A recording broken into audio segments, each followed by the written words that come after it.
Hey guys, welcome to 6 Minutes for Thursday, December 1st, as we roll into this weekend's action and what you should watch if you are out and about and taking in some action across the Southeast. I'm Jason Fulmore, SE Russell, and we are focused on the Southern Slam today and previewing the Southern Slam, but we would be remiss if we did not touch on so many other really good tournaments around the Southeast.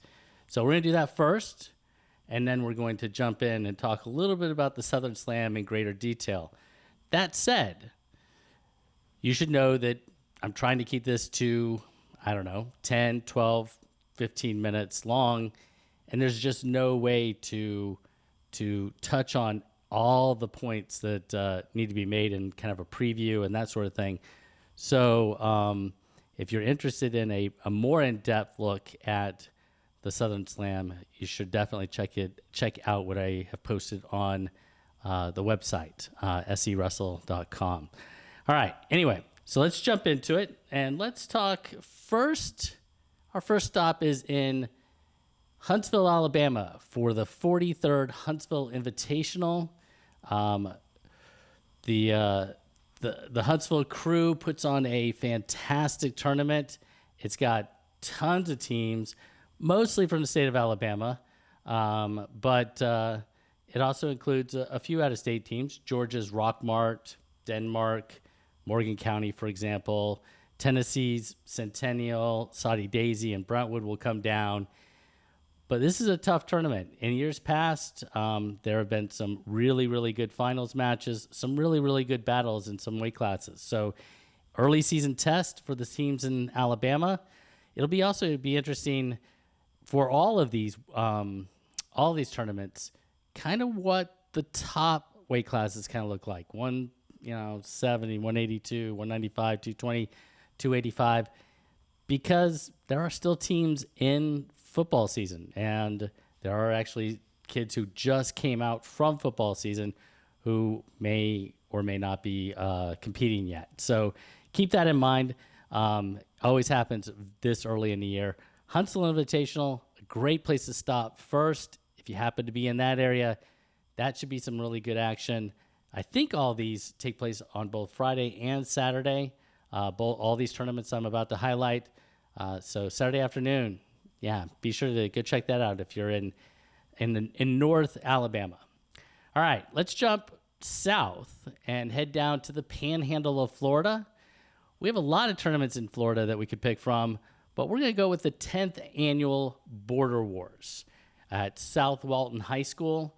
One of the reasons that from our perspective that South Walton and Border Wars are a destination is because there are teams from all over the Southeast coming into the state of Florida to compete. Now, most of the Florida teams are your Panhandle teams up in the Tallahassee, Mariana, Panama City area. Not many down further south. There are other really good tournaments within the state of Florida as well. It is the opening weekend in the state of Florida, so that's always something to keep an eye on. But those Florida Panhandle teams will welcome in Georgia's Woodward Academy and East Coweta, as well as Louisiana's Holy Cross, Jesuit, and a bunch of other teams from Louisiana who always have a trek and come over to the Border Wars. And then I think Alabama's Vestavia Hills they are the defending champions. I could be wrong. I know they go there quite often, and definitely a team to watch as they kind of seek competition outside the state to start their year as well. So 10th annual Border Wars, definitely one to keep an eye on. Let's head over to Georgia to the Creekview Invitational. Now, we have a few Georgia teams heading up to the Southern Slam and heading out to Tennessee and down into Florida. But we still have a core group in the state of Georgia that will be at the Creekview Invitational, including host Creekview, Pope, South Paulding, and a team that I'm really interested in watching, South Effingham. So those are definitely teams to watch in the state of Georgia. Not all of the not all the tournaments in the state of Georgia get posted on Track or on Flow. It's a real limitation of our ability to kind of keep track of results and who's competing against who and everything else. But definitely the ones that are available to see the brackets and everything else, the Creekview Invitational is definitely one to watch. We're going to head north, skip South Carolina, because obviously we're going to spend the majority of our time talking about the Southern Slam and East Side. And let's head into North Carolina to Orange High School and the Jim King Invitational. Now, North Carolina has a ton of tournaments. They do every single weekend. This weekend is no different. If you're looking for a dual tournament, you might go a different direction. But in terms of top quality individual tournaments, Jim King Invitational at Orange High School has 23 teams. Those teams include like Cardinal Gibbons and Cary, Davie County, as well as host Orange. There's some really, really good teams there. Should be some really, really good matchups like we saw last weekend at the Jet Invitational at Anka and a few other places. So again, if you get an opportunity and you're in the state of North Carolina, that might be a good place to stop in and watch some wrestling. Last stop before we head back to Greenville, South Carolina, is we head west to the Stuart Shea Black Horse Invitational at Houston High School in what is perhaps the second toughest tournament, in my opinion, this weekend, and probably one of the top 10 tournaments in the Southeast in terms of quality competition. They bring in 30 teams from all over, including like Arab in Alabama, Brother Martin in Louisiana, Paducah Tillman in Kentucky. They even have Center Hill coming up from Mississippi. Really happy to see Mississippi schools getting involved in some of our Southeast matchups and everything else. And then Tennessee also keeps home, and in the Black Horse Invitational, keep home top programs like Summit and Blackman and Montgomery Bell Academy. This is going to be a really, really good tournament, a good opening weekend tournament for Tennessee. I think we've had some preseason classics and maybe some JV stuff going on, but I have not seen Summit or Blackman or any of those on Take the Mat yet as far as they're competing. So it'll be really interesting to see how they do, because Arab, Brother Martin, and a few of them have already kind of got a few matches under their belt this early in the season. All right, so let's shift focus back to the Southern Slam, Eastside High School, Greenville, South Carolina, in what is, in my opinion, is a top 5 high school tournament in the Southeast. Coach Kaz, Coach Mayholtz do a fantastic job of running a really, really good tournament. They bring in 54 schools. That's how many are scheduled to be there. Usually they have a few more states. I don't see any Tennessee teams on the list. Maybe that'll be updated. But we have 17 from the state of Georgia. We have Cape Henlopen from Delaware, who always seems to be down. We have 4 teams from North Carolina, including Bandies. And we have a bunch, 32 South Carolina teams that will all compete both Friday and Saturday. So just because we have numbers doesn't necessarily mean that we have, quality. But that is certainly the case. We're going to go by preseason rankings, not by how they finished last year, because Fat and Scrappy's Lucas Da Silva does the ones in Georgia. Coach Buford, SC Matt does do the ones in South Carolina. And these are the teams that you might want to keep an eye on as we head into this from a team perspective. So Buford is ranked number 1 according to Lucas Da Silva in 7A in Georgia. Cass is ranked number 1 in 5A in Georgia. And those are definitely 2 teams to watch. Another team to watch is the number 2 ranked team in 5A in Georgia, and that is Jefferson. And Jefferson Cass will be our first opportunity to see the 2 of them kind of go head-to-head in some matches. And it'll be interesting to see, because that is definitely a showdown in the state of Georgia in 5A as the year goes along. If we move over to South Carolina, You have host Eastside, who is ranked number 1 in Class 4A, and obviously always in the hunt to defend their home turf. You have Somerville, who is ranked number 1 in 5A, and I believe you have 96, who is ranked number 1 in 2A, 1A. The other team that I think you should mention is, or that should be mentioned, is Bandies. Bandies are the returning state champions. I think they're the returning state champions in 2A in North Carolina. Definitely a team to watch. West Forsyth is also a team to watch.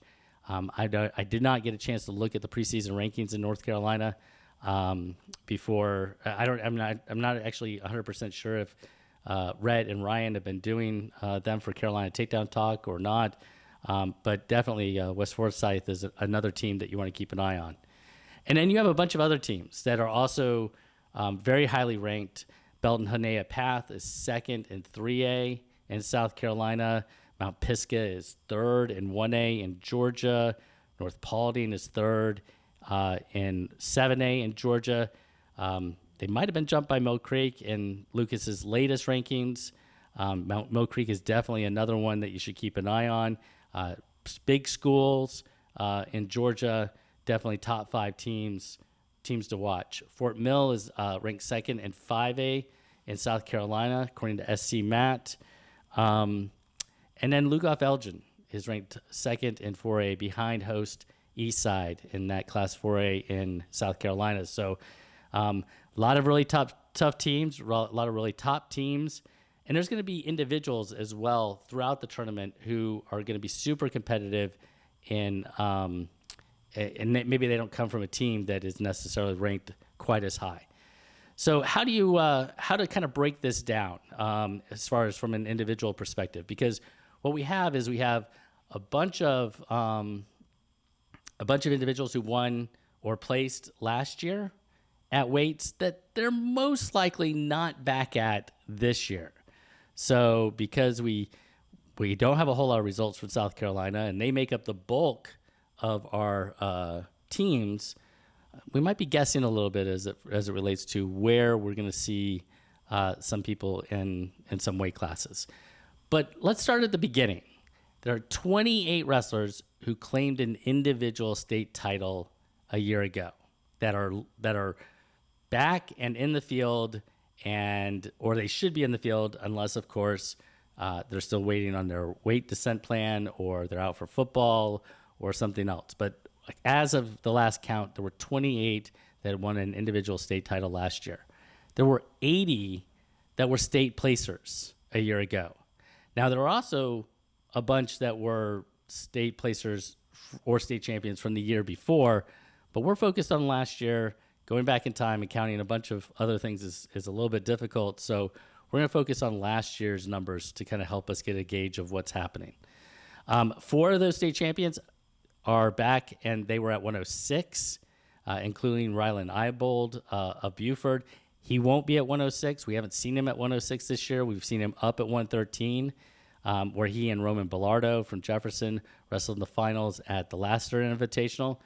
Roman is a great example of freshmen, just like Antonio Mills, DJ Clark, a few others, who are names that won't necessarily present themselves as returners because they were obviously not in high school a year ago, but definitely ones to watch. And they might get seated a little bit lower than everyone else, but they are definitely threats within their brackets to make a run all the way through. So 106 has 4 of those state champions: Ibold, Johannes Barzanti, and Richard Springs. Can't imagine many of them are back at 106. It'll probably open up a bit. We'll probably see like a Lee Camp, who was a state runner-up last year, at 106 for Cass. He's wrestled down at that level, down at that weight. DJ Clark, who I mentioned previously, as a freshman. And then, there's a bunch of other names that will kind of probably you'll see at either 12, 20, or 26 as we move up. Looking at some of the other weight classes, certainly the bulk of our returning state placers, state champions, are down at the lower weights. 106 has 4, 113 has 3, including Ty Tice at Eastside. J.J. Peace and Reed Walker from West Forsyth in Georgia. 120 has 3 with Jaden Morris of Belton Honea Path, Maddox MacArthur, and Blake Chandler. 126 actually returns the most state champions. They have 6 state champions. Now, again, most of these individuals we don't expect to be at 126. In fact, we've seen Drew Gorman up at 38. Davis Stoller was either, I think he was at 32 or 38 for Jefferson. George Mayholtz from Eastside won a state title last year at 126. He won't be anywhere close to 126, certainly more like at 145. Ben Gilliam, Noah Danforth, Jake Craps. You can expect all of them to kind of fill in somewhere between 26 and 38, 45. It'll be really interesting but there are going to be some outstanding matchups. And if you miss any of the matchups, I'm not sure if Eastside is streaming the finals, but I will be there. Plan on taking a bunch of videos, and we'll be able to post those early next week so you guys can catch up on all the action of what should be some outstanding semifinals and finals. I mean, with 28 state champions, 80 state placers in the field, they're bound to cross paths, whether they all end up at 126 pounds or they're spread out over a bunch of different weight classes. We're still going to see a ton of matchups. As you move up, you've got 2 returning state champs at 132, JoJo Morris and Colt Schrader. I'm not sure where Blue Stifler won his state title a year ago in South Carolina, what weight it was. It could have been 132. He's now in Georgia, wrestling for Mill Creek, but he is in the field. He wrestled at 138 a couple of weeks ago. I don't know if he'll be at 38 again this weekend, but definitely another one to watch. Connor Free, Lucas Crosby, Santiago Rueda, all one state titles at 138. Definitely ones to watch. 145, a really good weight class a year ago. And in this field, although I can't imagine many of them will be at 145, like Davis Dendy, Landon Teague, Tyler Nelson. And I actually haven't seen Tyler Nelson or Joey Bertrand from Mount Pisgah in any of the results that Pisgah has had so far. So I don't know if they're football players. I don't know if we'll see them this weekend or we won't see them this weekend. But that's two names to keep an eye on for a very good Pisgah squad that should also be in the hunt. As we move forward and up in the weight classes, the number of state champions and state placers actually goes down quite a bit. And that's not a surprise, given that more seniors win upper weights than they do lower weights, and that's kind of what traditionally kind of happens. So only 2 returning state champs at 152, Creed Thomas and Dominic Bambinelli. Bambinelli, I think he's wrestled 57, maybe 65, 57 this year. Creed Thomas will certainly be up at 65 or 75, up significantly more. And then at 160, 170, 182, there isn't actually a single state champion that returns. Now, there's a bunch of state placers. In fact, 22 state placers at 160, 170, and 182. So we're still going to have some outstanding matches, but we won't see a defending or a returning state champ in those weights. And if you're watching this and you're not from Georgia, you might be confused as I make reference to Dominic Bambinelli wrestling 157 or 165. Yes, Georgia has moved on to the new weights. South Carolina, North Carolina, Alabama, Tennessee, and Florida have not. They're still with the older weights.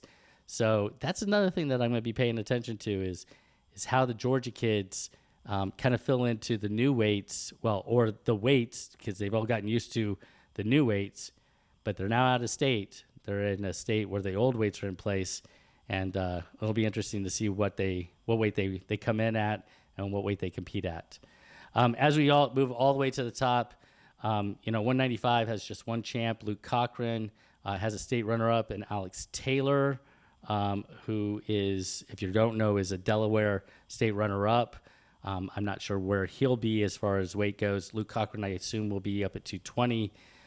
And if Sammy Brown, his teammate, who was also state champion last year at 220, if he's back and Jefferson is not, and they're done playing football, I expect we might see Sammy Brown up at 285. But again, there's a bunch of different individuals up at the top. Check out the preview in SEWrestle.com for a list of all the names of the state placers, where they come back at. Right now, it's a little bit of a guess of what weight they're going to be until we see them weigh in and actually get an idea of where they're all going to land. It's hard to project out what type of matchups we might see. But regardless, Southern Slam this weekend should be fantastic, as should all the other ones that I talked about earlier. Make sure you check them out. I hopefully will have a big weekend roundup after this coming weekend, talking about all of those matches and matchups that we got to see this past weekend.